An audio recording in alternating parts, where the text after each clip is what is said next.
welcome. Morning, Tom.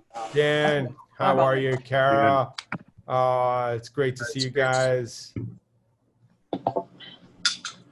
You guys are really hanging in there. I give you all such unbelievable credit. I hope everybody's doing well. Well, this is the one I did Italy the other day. He drove me nuts. Now, I just a real Not quick, him so much, but just a real reminder, everybody, if you want to see full screen, you'll see on the upper right-hand side, someone the other day had said that they could only see the small, all of this is the available. tiles. So I know. if you just Sometimes go it is to, and sometimes it's not. It's if weird. you go to if you go to speaker view, click on that, and you'll see everyone. You'll see the person who's talking. Hi, Roberta. Hi, how you doing? I may have this early, so forgive me if I do. Hi, everybody. You know, hi, Margot. For some people, it's 9 o'clock in the morning. So I give you guys credit. ABC SoCal weather, partially cloudy this morning. I hear somebody's radio in the background. They're giving a weather report. Hang on one sec. I'm just checking one thing for you guys. So today we're going to be doing the northeast of France. Last year, you know, many of you have been to France, undoubtedly. For me, it's both from a family perspective and from a personal perspective. It's a country that I absolutely love. The name Tom Paris is, as a matter of fact, I want to change this to rename, let you guys see my name instead of PT Experiences, but the name Paris is actually real. Let's see, there we go.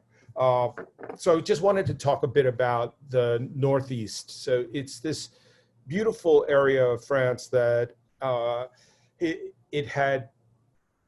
was really the area where it was reliant on the mining of coal. It was industrial through World War I, through World War II, in the 60s and 70s, and then in the 80s as things changed and France became more environmentally concerned and the coal mines were no longer there. The economy changed, and today it's this wonderful destination that really I think all of your clients should explore. There's plenty to do, and today we're going to go through the region. Johnny, if you want to put the yes, and don't forget, everybody, two things. If you would put yourself, take your mute your speaker, mute your microphones, and put it on speaker view instead of gallery view, so that you'll get your whole screen instead of the little tiles. So we can start, Johnny, if you want to just start the presentation. I share my screen here. I believe that everybody sees it. Yep. Okay. So we are today on the northeast of France, and just as usual, to give you an idea where we are, this is northeast of France. The northeast of France is combined by two regions, region, the Hauts-de-France and the Grand Est. Those are the two regions that combine together create the Northeast. The area, as you can see on the map, on the left side map, where is located in France. Where is in France, this is the exact area. And this is the topic of the day. Today we concentrate on the Hauts-de-France and on those three department, what we call in France the département. Pas-de-Calais, Somme, and Aisne. This is the 3 departments where today we're going to concentrate our presentation. It's an area very close to Paris, where obviously all the flight land from the United States is just an hour and a half to Amiens. There is, this is on a driving, obviously. There is a high-speed train, even from the Charles de Gaulle airport, that brings you to the area in an hour. And obviously, you can have any other type of transportation that we may provide you with a private driver, guides, and so forth, so on. So this is the 3 areas that we're going to concentrate. And we have created an itinerary just to cover those 3 areas. And Tom want to talk about the itinerary. Go ahead, Tom. So the weather is in the low 70s. It's a little cloudy today. The next few days are going to be really sunny.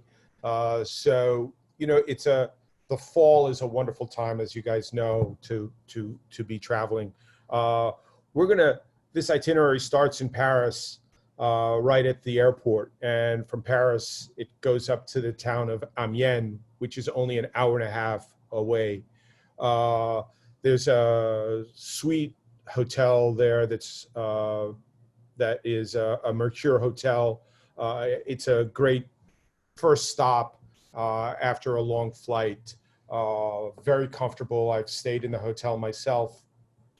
The town is not a big town.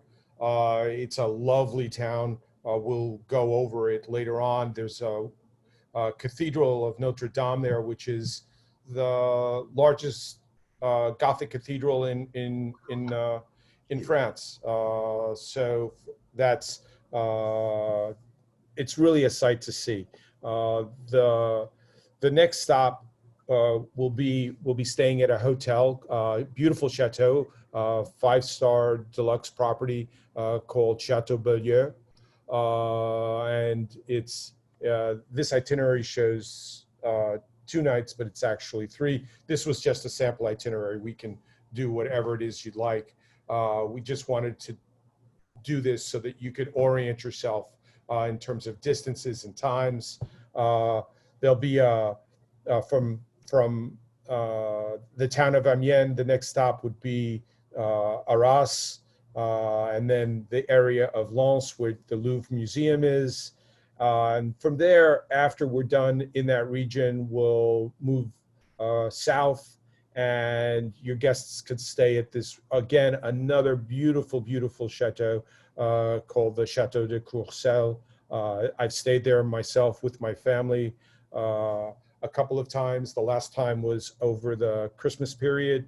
This hotel is open year-round, so just a terrific experience. And it's a relatively short drive, or by to Reims. It's also a short drive back to Paris, so extensions can be done easily. And Tom, don't forget that later on the presentation, we're going to visit the Chateau de Courcelles inside the hotel. So we will have a site inspection of the Chateau de Courcelles. So great. Thanks, Johnny. What's our next slide? Sorry, 1 second.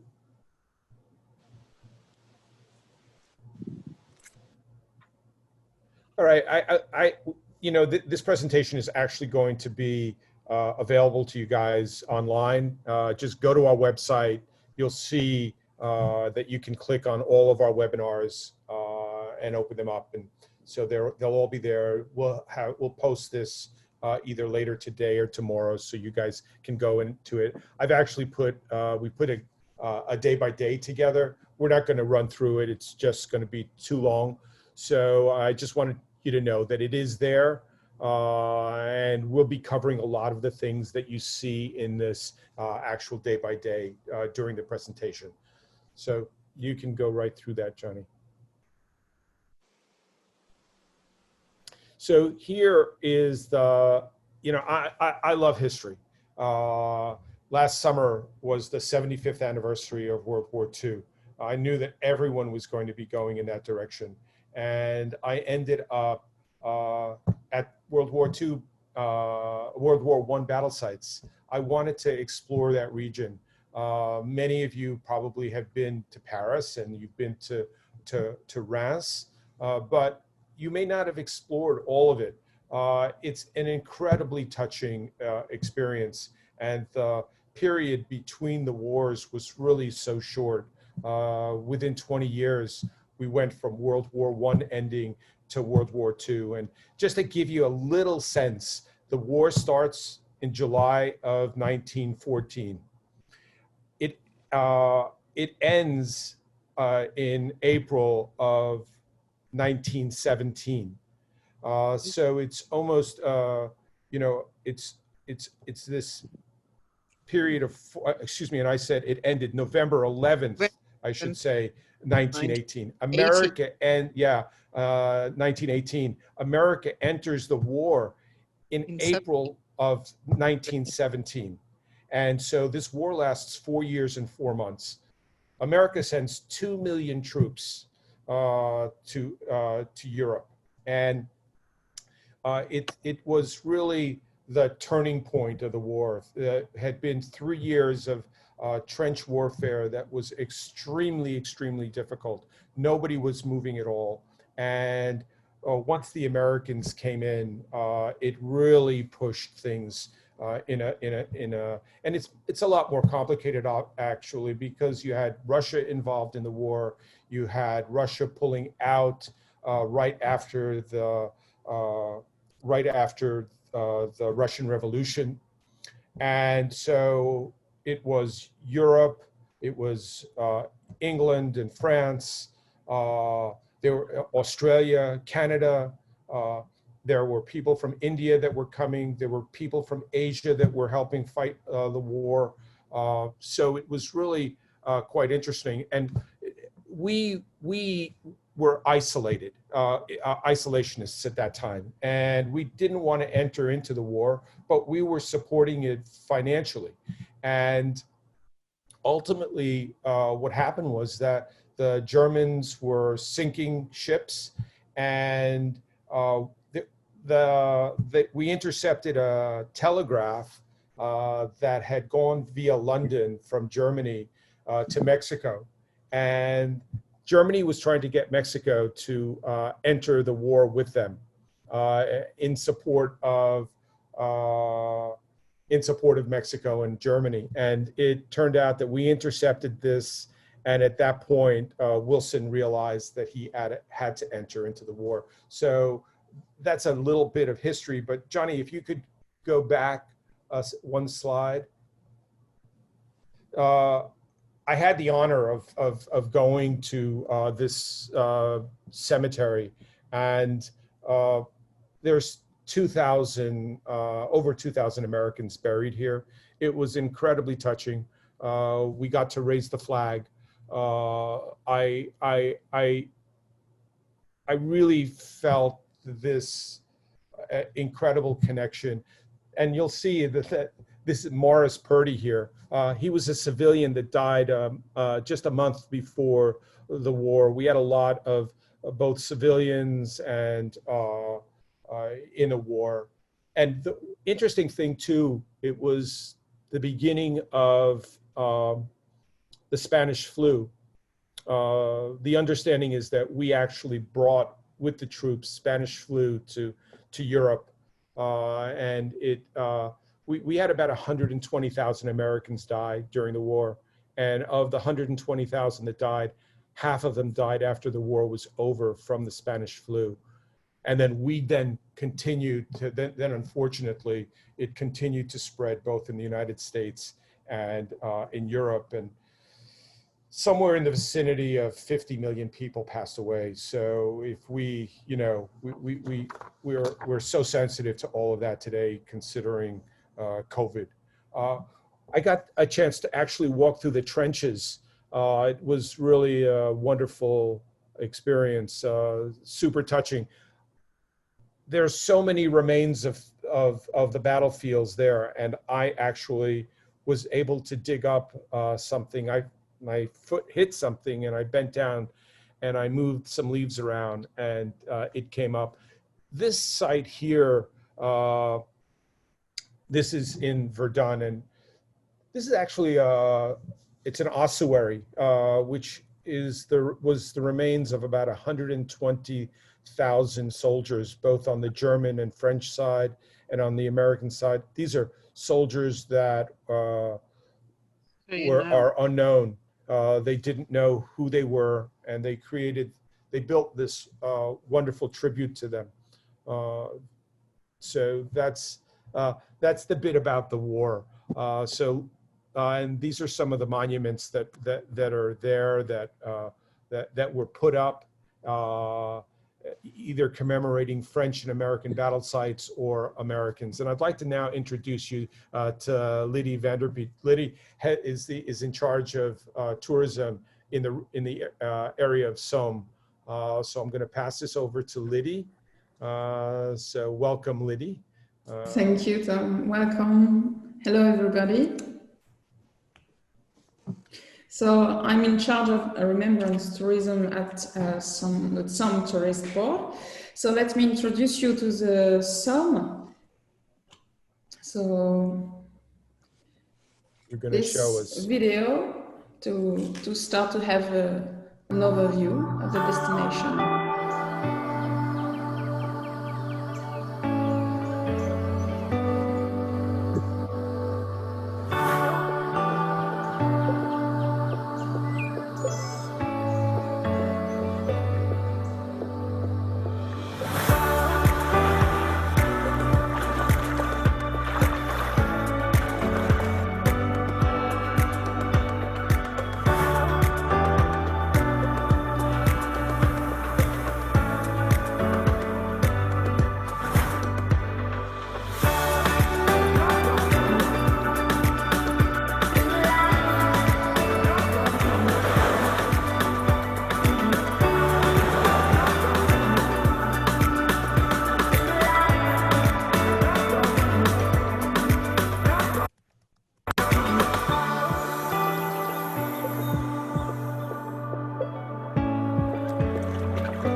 So as you saw in this video, and as Tom said, we are very close to Paris. So 1 hour from Paris by train, 1 hour and a half from Paris CDG airport to Amiens by car. So that's very close to Paris when you arrive by plane, or if you want to take the train or to rent a car.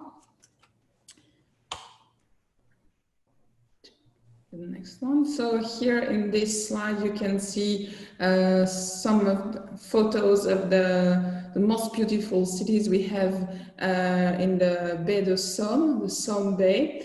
This is the Somme Bay, listed as one of the most beautiful bays in the world, alongside San Francisco and Halong.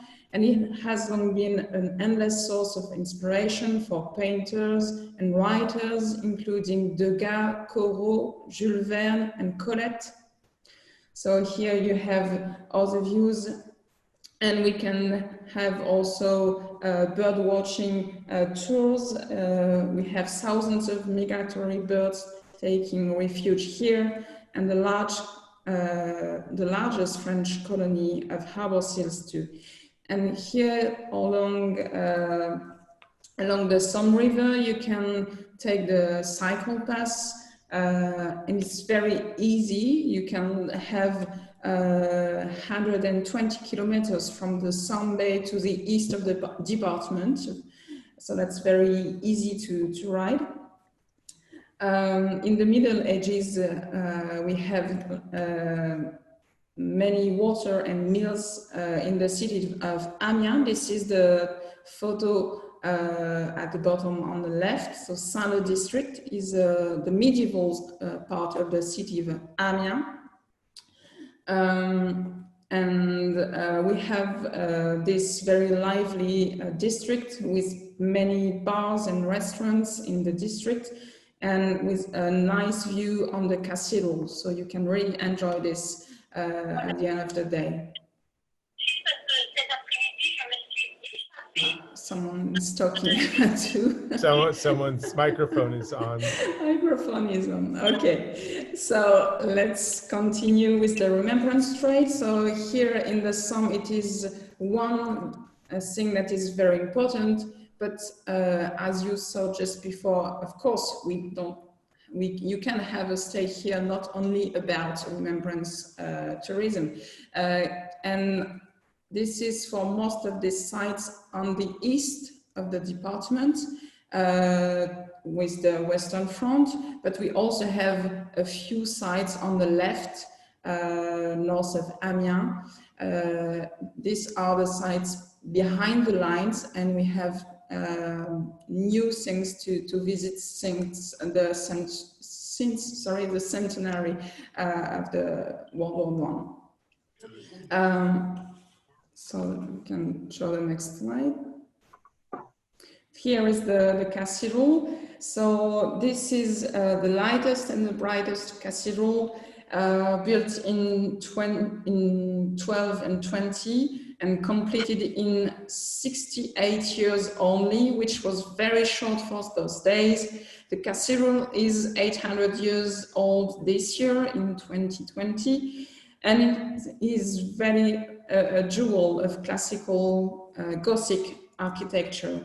And it is also listed as UNESCO World Heritage. And one of the best reasons to visit Amiens, you can see here in the photo in the middle, is to come from June or September or during Christmas time to see the light show called Chroma. This is a light and sound display starting once the sun goes down, and the colors of the Notre Dame Cathedral breathe life back into the saints, apostles, and other figures sculpted in stone since the 13th century. Liddy, if I could just add to that, you know, the cathedrals, as we look at cathedrals, they're generally gray stone. We don't see any colors. There was work being done on this cathedral several years ago, and while the work was being done, they discovered that all of the figures on the outside had actually had remnants of paint from the Middle Ages, from when even before the Middle Ages, when the cathedral was first built. So this light show is an example of they project colors onto the statues as they originally were. It is a sight to see. It is a beautiful, beautiful thing. And obviously now, if someone wants to go to a cathedral and they're in Paris, they can't go to Notre Dame, but they can come here. And this is actually a cathedral that is larger than Notre Dame. It is a beautiful, beautiful church. So I just want to let you guys, you know, if you want to keep that in the back of your minds. So why don't you go inside and see the cathedral? That sounds great.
There you go.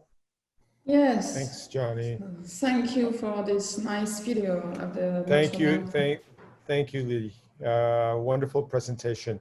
We're going to work our way now through the departments. So I'd like to introduce you to Benoit at Palais de Calais Tourism. He heads up the marketing and all of the public relations. And so Benoit, you're on. Hello, everyone. I hope you're okay. So, Everyone's good. good to be here. So I'll give you I'll tell you a few words on Pas-de-Calais and where it is and what we have, but we'll really flick through the main assets we have because we have loads. If you see on that map, top north is the town of Dunkirk. You've probably heard about the film by Christopher Nolan. And if you see really at the top left hand side corner, the little bit of land you can see here is England, actually. The port of Dover is just 26 miles from Calais. That's just a short 1 hour and a half on the ferry. And if you take the underground Eurotunnel, it just takes 30 minutes. And Before the tunnel, Benoit, it was the only way to go to England, unless you yes, flew. exactly. Yeah. And you can even some people swim there a bit mad. And several times a year people do that. And so we stretch southwards to the Somme that Lydia has just presented to you. But today we will focus on Arras, that is down there, and Lens, which is just north. And the biggest town in the area is Lille, which is a big hub for trains. And just after that is Belgium. So we've always been on the border between England and Belgium, and that is quite important in the area. Lots of good beer. Yes, beer. Yeah, beer is really big in the area. Definitely drinking, but also producing beer. We have loads of good beer makers. Craft beer is big, and so this is the small square in Arras, which is called La Place des Héros, and it's the typical architecture from the 17th century. So this is the smaller square. You see the main building there with the high tower. This is the belfry. It is 75 meters high, and from there you get a nice view. Tom, you've experienced that. Yeah, we had an aperitif and some hors d'oeuvres at the top of the tower. We can arrange that for clients. At the end of the day, it's just a spectacular way to end the day. The town, all of these buildings, kind of Flemish style. We're close to the border, and the underground of this town is filled with chalk caverns, with these beautiful caverns that the merchants used to store their merchandise in. If you want to talk about that a little bit, Benoit. Yes, definitely. Actually, there were chalk quarries all underneath the town, so the chalk was used for buildings, for building works, and the caves were used, as you said, by merchants. And so nowadays you have a huge network of quarries underneath the town. So you have many restaurants that are set up in caves, but also you have wine merchants that would keep their wine there. There is a very good cheesemonger that is aging his cheese in those caves as well. And Tom, you have experienced the dinner that can be proposed also in really the raw chalk quarries. I mean, there is no decorum. You're really there, and you can see the traces of the tools that have the quarries. You need your blanket, but then you can have a glass of champagne to warm up, and that's really nice. It can be we were a small group. We actually had a lovely dinner. So the possibilities of doing things are big. Yeah, definitely. Whatever the size of the group, actually, because you can do anything you want. Actually, definitely.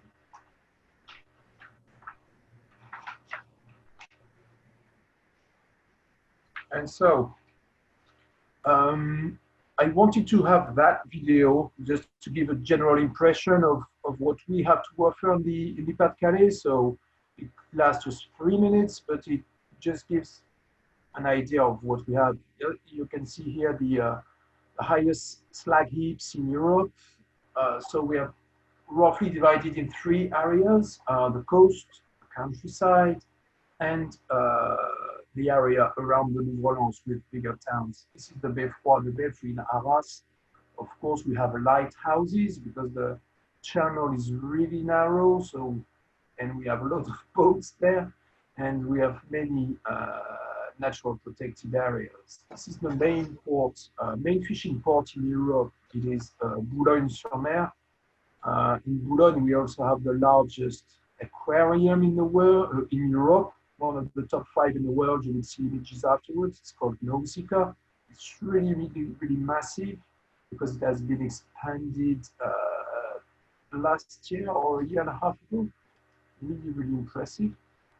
Windmills, again, we're near Flanders.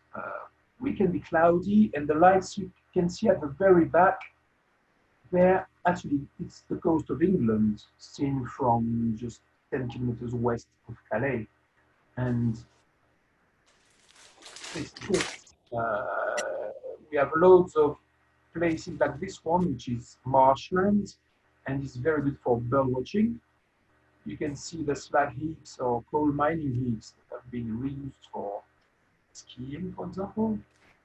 Our beaches are huge, and wind sports is very popular. Louis Blériot, the guy who crossed the channel on a plane for the first time in 1909, invented sand yachting, so sand sailing in the Pas-de-Calais, in Blériot Plage, near Calais. And we have loads of course, religious buildings and First World War memorials. This is an international memorial, the only one in the world presenting names of casualties from different countries. We have Art Deco architecture from after the First World War.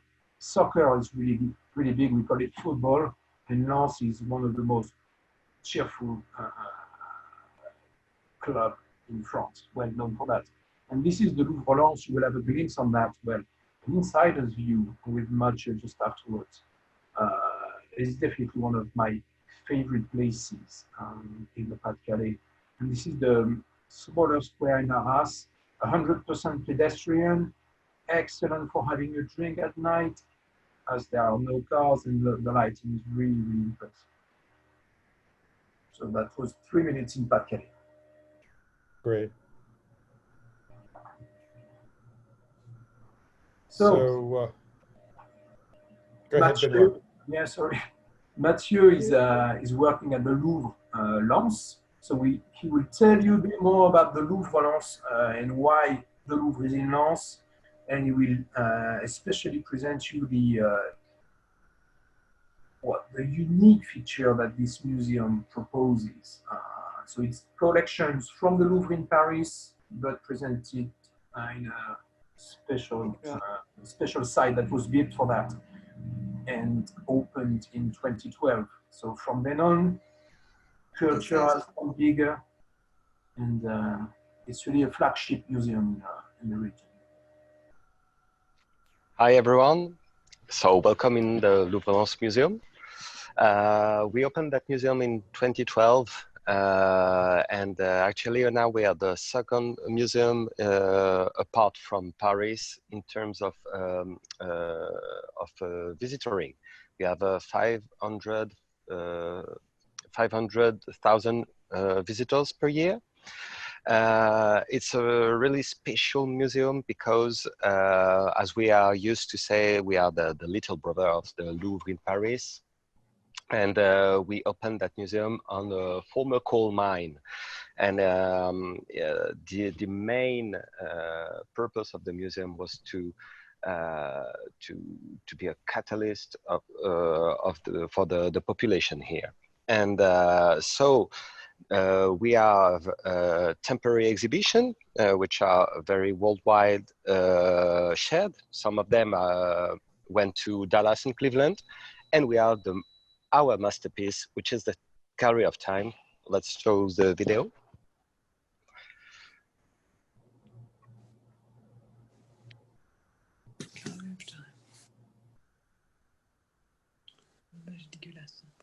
I was so impressed, Matthew, when I came to visit the museum. Masterpiece coming from other museums, so that was Louvre, but why did they choose the Harrison?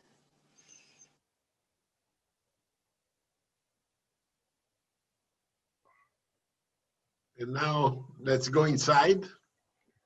Exactly. So here we are. So as you might have understood, we are not showing a collection in the Louvre-Lens Museum. We are offering a travel through time, because with a single room with a length of 120 meters, you can travel through the art history from the invention of the writing until 1850, which is the time. Do you read me? Yeah. It's okay. Yeah. Okay. So on the length, you travel through time. You have the chronology here. You know, I don't know if you see it. You have the scale, and on the width, you can travel geographically from east to west. So you can visit some Egyptian friends and mummies, which are very popular among our visitors. But the real and overwhelming thing is that you always have to watch what's in the perspective. And let me explain you why. Because each time you are in front of a masterpiece, there is a kind of link with what's behind it. For instance, those three sculptures. The main point is, you know, during the Egyptian, we were used to sculpt Ramrod Strait. Is that the right word? I think, perfect. You know? Yes. And the Greeks said, okay, but none of a human is standing like that all the time. So let's work on the balancing. And first, they tried to balance the sculpture. But if you're trying to do that kind of position yourself, you'll see it's not natural. And so they worked hard to finally arrive to succeed in sculpting a human in the right position. So if you go back, you can see that it's the main point in art history where you went from Ramrod Strait to a good balancing technique. And that's one of the main points of the time gallery, is that you can go in which period you want to see, maybe Middle Age or whatever, but also you can understood the main points when the art history changed, and that's very important. So it's, you know, for 4 years I've been working here, and each time I'm coming here, it's always a new visit, because I'm always discovering something new, and that's the main point. And you can go backward as well and see some masterpieces like that.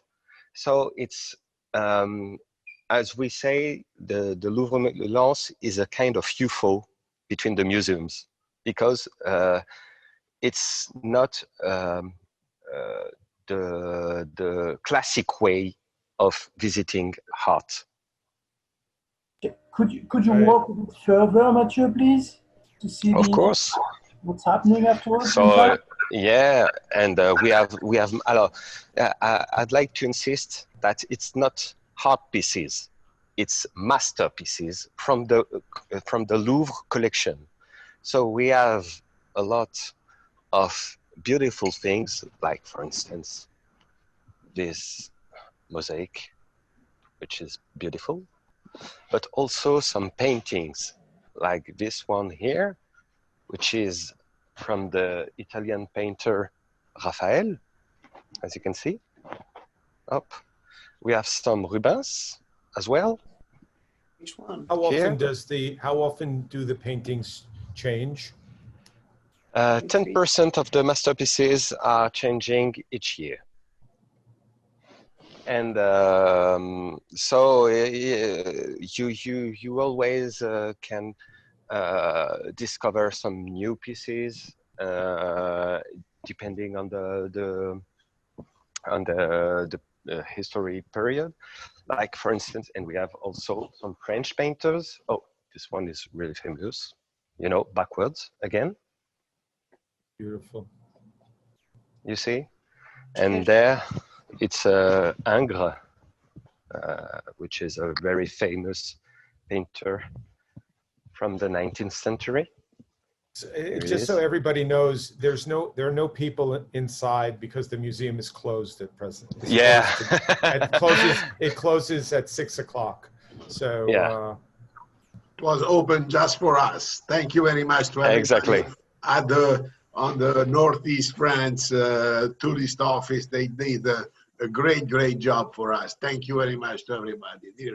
Mathieu, could you get a bit closer to the timeline to show us the yeah, maybe it's see them properly.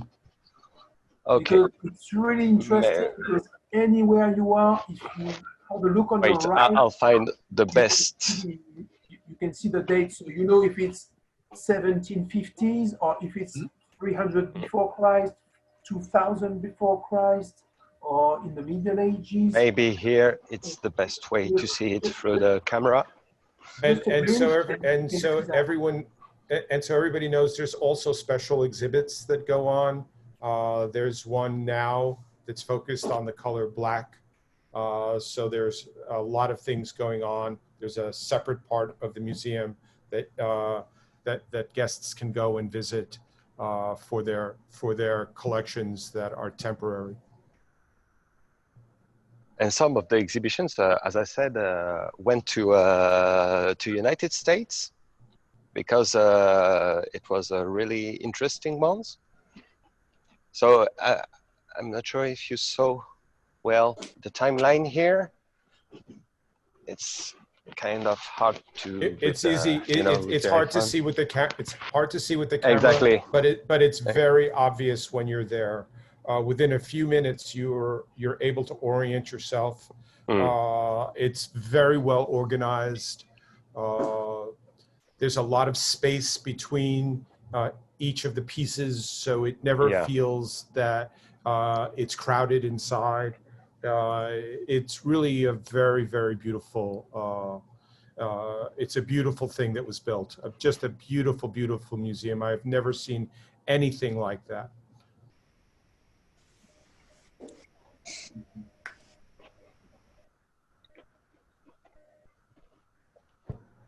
Okay. Okay. So we go back to our presentation. Thank you very much. I want to thank you, and it's going to be wonderful to be back and to see what else is new and what I missed the last time I was there. Okay, perfect. So I really appreciate it. Merci. Thank you to the security staff of the museum for doing extra hours as well. Yes. I will thank them for you. Yeah, merci. Thank you. So we're going to now, Johnny, are we seeing a small film or no? We're moving to end tourism, and Christelle Clement is the responsible person for all business development in that part of the region. So, Christelle, are you? Oui, I'm here. Bonjour tout le monde. Hello, everybody. Nice to meet you and welcome in the Hauts-de-France. Bonnie, your dog is lovely. I like it. So N is very close to Paris and Belgium. So we are at about 1 hour far away from Paris when you are at Château-Thierry in the vineyards of Champagne. When you go up to Soissons, you will see one of the most beautiful cathedrals you have in the region, built in the 12th century, about 100 years of building. Then when you go north, you have the lovely city of Vlan, and now you are at about 1.5 hours from Paris. So it's very easy for a day trip or 2 days trip. Vlan has a peculiar thing. It wasn't destroyed at all during First World War because it was the headquarters of German army. So fortunately, we still have the medieval city. You will see it on the picture and also on the video. Then when you move a bit north, you will arrive near the Belgian border, and all the architecture is with brick, is red, and it's very smooth landscape. It's really nice, and we produce there wonderful cheese, very strong cheese, which is called the Maroilles. And then on the left side in Saint-Quentin, so Saint-Quentin was at about 80% destroyed during First World War and rebuilt in the Art Deco style. So we have a beautiful tour in the city to show you Art Deco facades, monuments, and so on. And we still have the Gothic flamboyant city hall, which is lovely, a little bit like Arras. So, and when you are at Saint-Quentin, you are at about 1 hour drive from Amiens and about 45 minutes drive from Arras and Lens. So you can see now the movie about the Aisne. So this is the city of Saint-Quentin.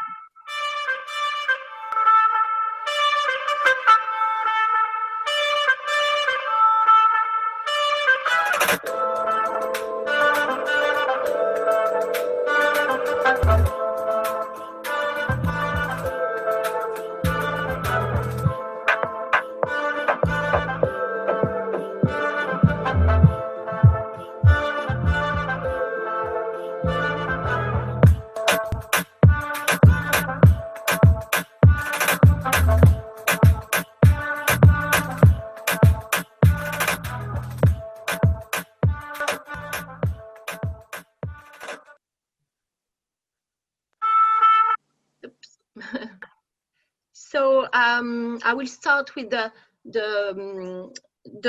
picture at the right side at the bottom. This is the city of Vlan. It is the largest city in France for its number of historical monuments. We have 83 of them for 26,000 inhabitants. So it's very small city, a medieval one.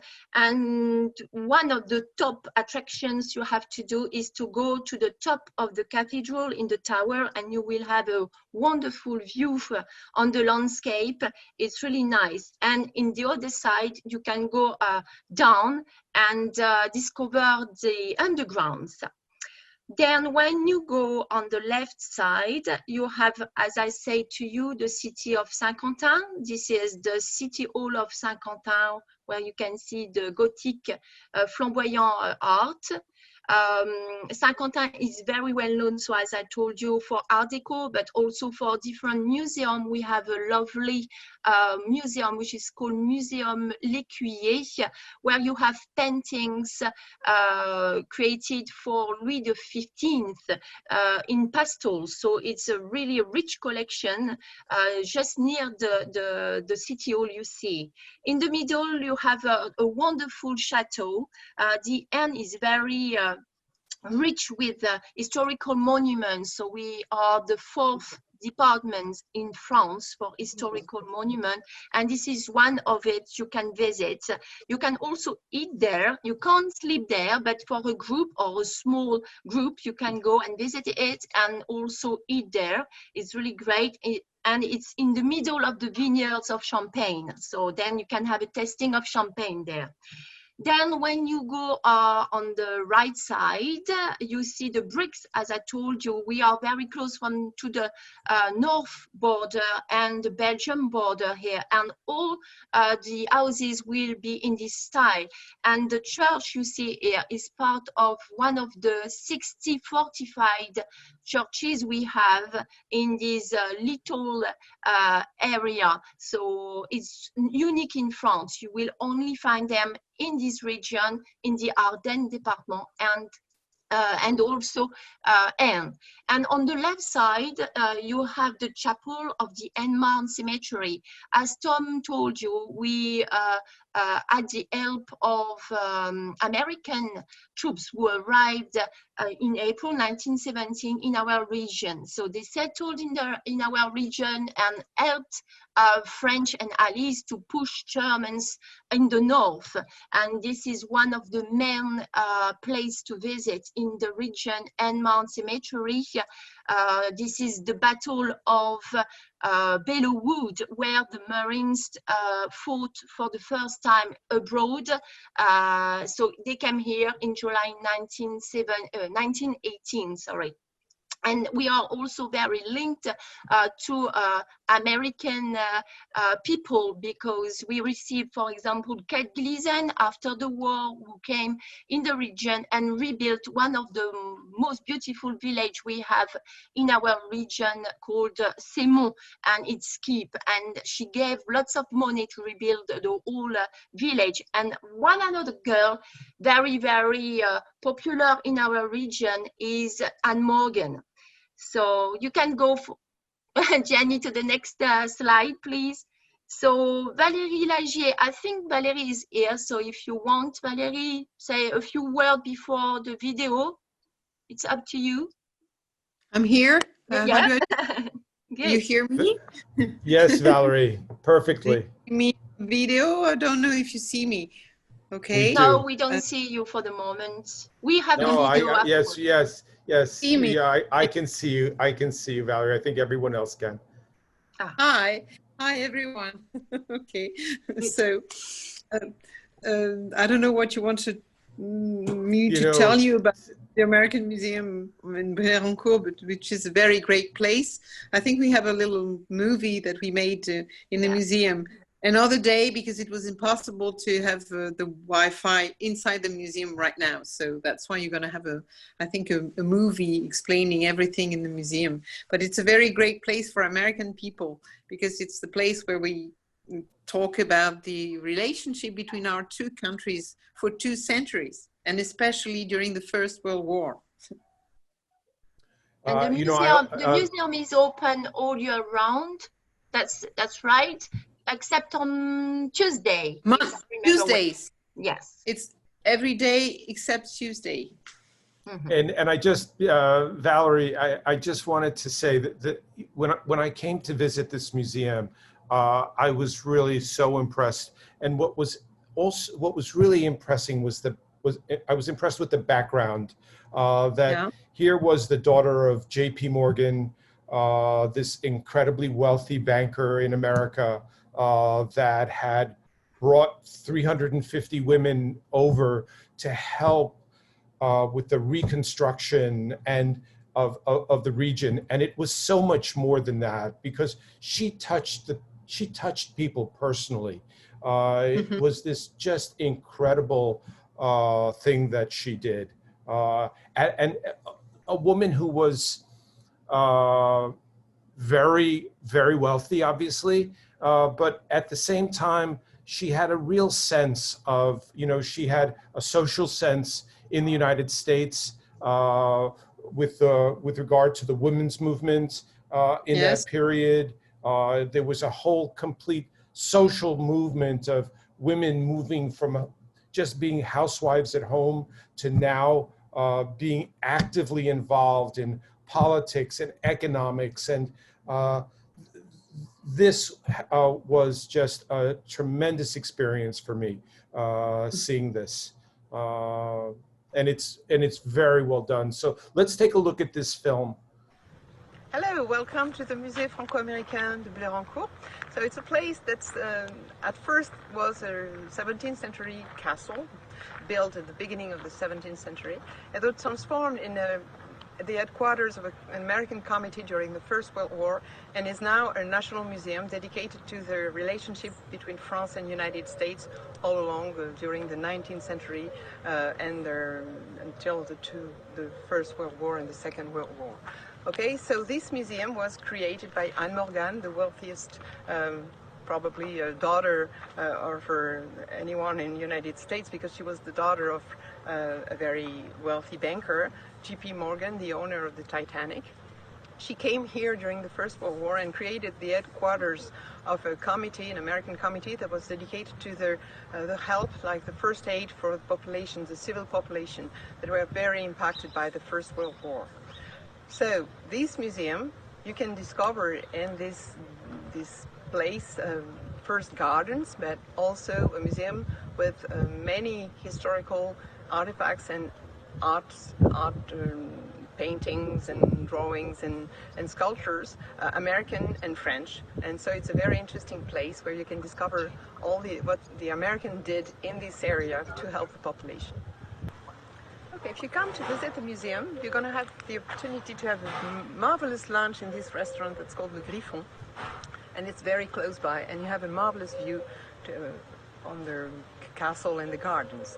So come and you can spend the entire day here visiting the museum, the gardens, and having lunch at the Griffon. Okay, and we are now in the gardens, the Jardin du Nouveau Monde, in English, the Gardens of the New World. They were designed by American garden designers, two of them, and the other one was a French one that worked in the United States. So those three garden designers are Madison Cox, Mark Rutkin, and Michel Boulcourt. We are now inside the museum in an area that's dedicated to the values that share French and Americans, especially during the independence war of the Americans, when the French came to the rescue of the Americans against the British. Lafayette and Rochambeau came to their help, and the Americans never forgot this. And you also have here the ideas that they shared, the values that they shared, especially in the Declaration of Independence of the Americans, and on the other side, the Revolution, the French Revolution, and the Declaration of Rights for men and citizens. Here is the reduced scale statue of the Statue of Liberty that's called Liberty Enlightening the World. And you know that the French people paid for the huge statue that's in New York. And here the small one made by the same artist, Bartholdi. Okay, the most important part of this museum is just about Anne Morgan and the action that the American ladies did during the First World War and just after for reconstructing this area of the Aisne, Blérancourt, and 5 other places around, because this area was completely destroyed. 90% of the building were destroyed, and the civil population was suffering a lot. Not anything to eat, to drink, no shelters, nothing. So they came here, and these two ladies, Anne Morgan and a friend, an American doctor, Anne Moedijk, and they decided to just rebuild the place. And first they had to give the first aid to this population. So they collected money in the United States. They encouraged girls that had the driving license. Imagine people having driving license in the 1917. There were not many people unless they were very wealthy. And these ladies, 350 of them, came here to help and just created hospitals and schools and helped rebuild the place. They even created libraries for kids in every place here. Every village had its library. So these ladies did a lot, and they collected a lot of money in the United States, creating movies and pictures to help just American people realize how horrible the conditions were in this area. And it lasted until 1924, when the museum was created. We are now at the last part of the museum that shows the artistic relationship between France and the United States and explores like the art, like the American painters that came to France. Many colonies of American painters stayed in Brittany or in Normandy, and many were very well known in France or not. And here it is the only place where you can find these 19th and century paintings that are not very well known. And on the other side, you have French painters that went to the United States and came back to France, showing incredible landscapes that we have never seen in France, like huge buildings in New York or Niagara Falls, for example. So it's dedicated to these two parts, like the French going to the United States and the Americans coming to France. Okay, there are not only painters and sculptors that came here in France from the United States. There are also dancers like Louis Fuller, Isadora Duncan, and Josephine Baker that had a career in France, and they were very attached to the French people, and they danced in France and introduced a new kind of dance, like the modern dance, the contemporary dance. And you have, in Bérancourt, we have drawings and paintings and even well, sculptures and everything about those three dancers. So we explore the relationship, not only artistic one, but the cultural one, as the global relationship between the two countries. In conclusion, we were very happy to welcome any American visitor coming from anywhere in the United States to discover this unique museum that's really the place where you can see how friendly the French people are towards the American and how the Americans have loved this country. So you might discover artists that you don't know, especially American ones or French ones that you never heard of, because they are not in your American museums. Here we have many things. It is a historical museum and an art museum, and even splendid gardens that are very great, and you even have a great restaurant. So come, and you'll be very welcome. Okay. Thank you, Valerie. It was a wonderful presentation. Really appreciate it. I hope that we have exhibited this beautiful, beautiful museum well. You did a great job. Thank you very much. Okay. See, if you need any other information about the museum, just feel free to ask me. I'm here for that. Thank you. Thank you. So what's our, where is our next stop? Next stop, it will be the presentation of some hotels that they are in the area, and the presentation of the site inspection of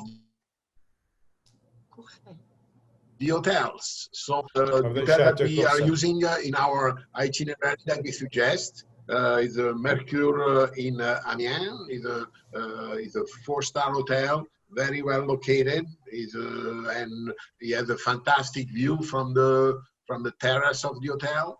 And it's a great one night stop. It's a block from the hotel. It's just a perfect.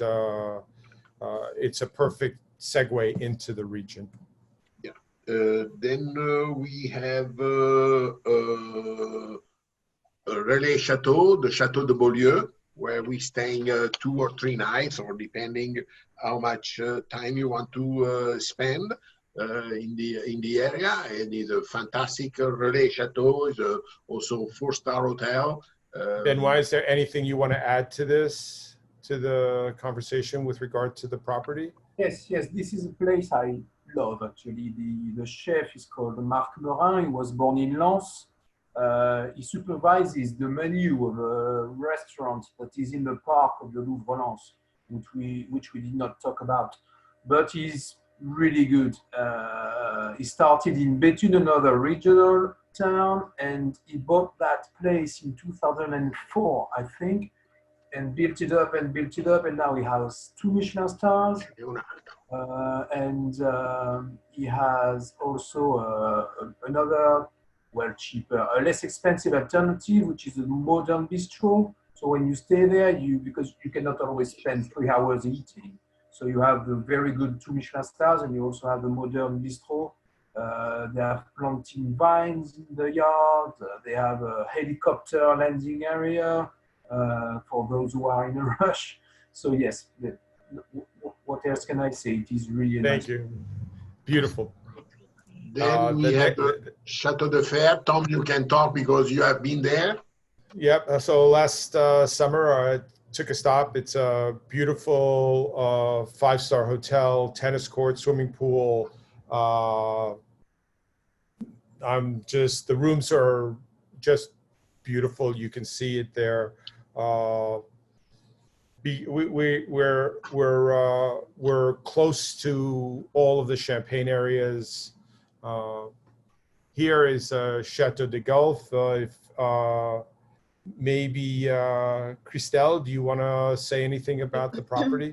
Yes, Hôtel du Golfe, so it's close to the Champagne area and Laon, not far away also from Château de Blérancourt, about 45 minutes drive. It's a modern hotel, all refurbished, so you see all the rooms have view on the lake. You have a wonderful swimming pool. There is also a spa center inside. You have different kind of rooms like ensuite, or double, twin, and so on. So as you see on the picture here, very lovely in the country.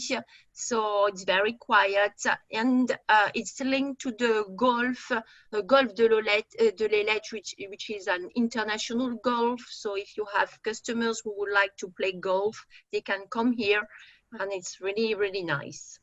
And this is the location, and this is the location where today we're gonna give one of the prize. The gift would be the 2 nights hotel accommodation here in this location. So stay with us because very soon we're gonna give the prize. And now we're gonna go to the inspection of an hotel, the Chateau de Courcelles, where also we have a prize for 1 night hotel accommodation at his hotel. So stay with us till the end to get those prize. So here we go with the site inspection. This is the hotel inside. Few picture of the hotel, few photos, the type of room, the type of environment where the lucky winner will go for 1 night at this hotel. Okay. And just so you know, this is a hotel that I have stayed in, and it's just a wonderful Roland Chateau, very close to Paris. So great restaurant, by the way. So.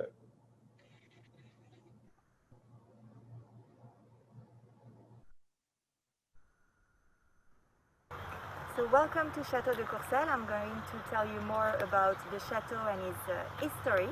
So just to tell you, it's an hotel and restaurant. It's from the 17th century. So the chateau was created in 1690 by one of the advisors of King Louis XIV. So it's a very authentic chateau, 18th century style. We have been transformed as an hotel since 1988, so it's been more than 30 years now. And we've been part of the Roland Chateau Association since 1992, so a very nice property since then. We currently have 18 rooms, so 12 in the main chateau and 6 in the outbuilding. And we will have also an apartment of 2 rooms in the coming weeks. So we should be 20 rooms soon. Just to let you know about the park as well, we have a beautiful park with a French garden and a forest as well of 23 hectares. And we also have a gastronomic restaurant on property. So 3 different dining areas that I will show you later, and a winter garden as well. Regarding the activities, we have a swimming pool, a tennis court, we have biking roads as well, and we do cooking lessons on site. And of course, since we are near the Champagne area, we have wine tasting and champagne tasting. So on this part of the chateau, you have the lounge area. So we have 3 different rooms for relaxation, where you can enjoy a glass of champagne. And this is the first room. So very typical of French chateau with nicely decorated. And now we are in the second lounge, that is what used to be the cigar room. As you can see, we still have some cigars here. And this is a much more intimate lounge, so it's a very nice one as well. And last but not least, we have the library. So it's the biggest lounge of the ground floor. And basically this room is very important because for history, because it was invaded by the Germans during the war. And they used the floor to make fire at the time. So it has a lot of history. So regarding the restaurant, we have 3 different dining rooms. So this is the first one, very traditional. And as you can see, the distance is very well respected between the table, which is very important at that time of the year. We have a chef, his name is Luc Cavalier, and basically he cooks very traditional French cuisine. So now we arrive in the second room of the restaurant. This room is called Le Salon des Demoiselles. It's a very small one, very intimate. You have the fireplace right here, and it was completely refurbished in the past months. And to finish, we have the winter garden. So this room is usually used for breakfast or lunch. It's very nice. You have a very good view on the park, and it's very bright. So it was added in year 2000. It didn't exist before, and it's completely a good structure with the chateau.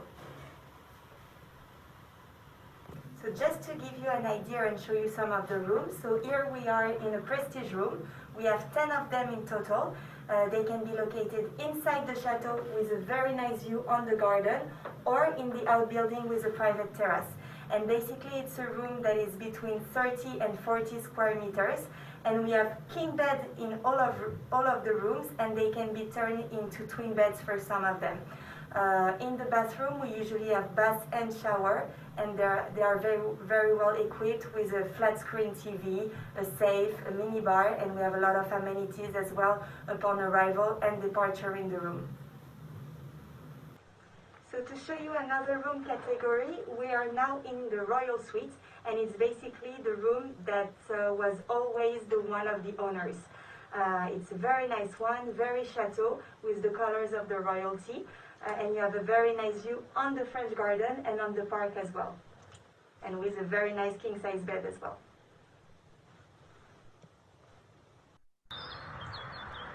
So thank you very much for your time. I am part of the owner family, so I will be happy to welcome you at the chateau anytime.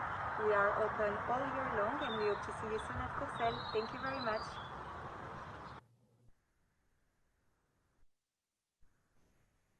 Tom? So last but not least, we're going to we're so close. We're right by a beautiful winery, Panier Champagne. It's a great champagne, and it's a really interesting experience because the caves of the Champagne are carved right underneath the building, and you're able to go in and walk around. It's historic. There are the possibility exists to be able to have a meal downstairs. If you have a small group, we can arrange that for you. It's a great experience. If there's anything that anyone has any questions about, you can unmute yourself and feel free to ask. Christelle, if there's anything that you want to add in closing to about the Champagne tourist route, so you have Panier Champagne Cellar is one of the main important champagne cellars you can find on the Champagne route. But obviously, if you want to go and visit a smaller cave, a smaller champagne cellar, we have many wine growers that will be very happy to receive you and open their doors and come with you in the vineyards. So they are very passionate and friendly and happy to receive you. So. And great, it's close to Paris also. It's less than 1 hour drive. So 1 hour from Amiens, 1.5 hours, 2 hours from Arras, Lens about. Great, thank you. And so, Johnny, I'm passing it over to you. We're going to pick a couple of winners. Today for the we have a 3 prize instead of the normal 2 that we have, because the region, the northeast of France, was so kind to give us the possibility to give 2 prizes, as I said before. So we have the first prize will be our $300 coupon, and the prize go to, hold on 1 second, Deborah Listro. Deborah, are you here? Unmute yourself if you are here. Yes. Okay. Yes. Hi, Deborah. Congratulations. So the second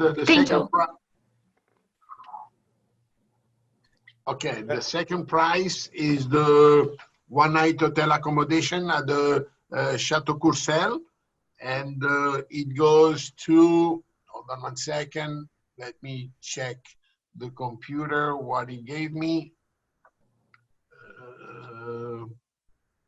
Tina Dick.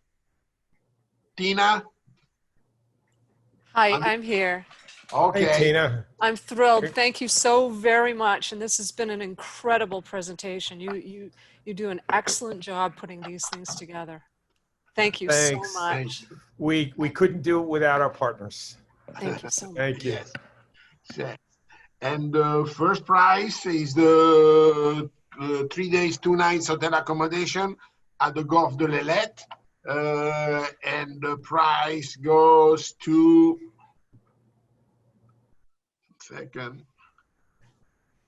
Carrie Nordas. Carrie, are you here?